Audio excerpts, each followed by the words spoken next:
Ndiro zvandikaitirwa nababa Magirazi. Ndakauya panapa ndichirwara. Ndakauya panapa ndichirwara. Kurwara kukapera. Ndikaramba ndichingouya.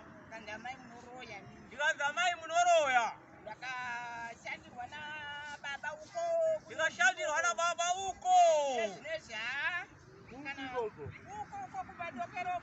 Uko kumadokero uko isho.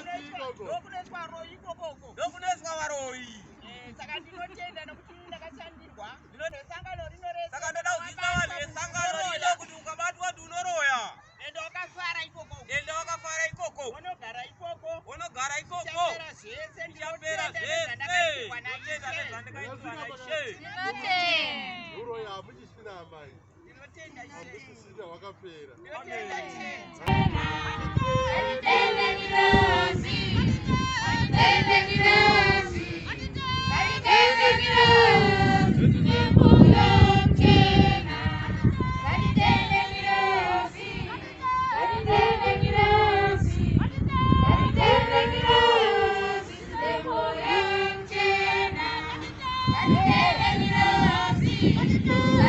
Thank you.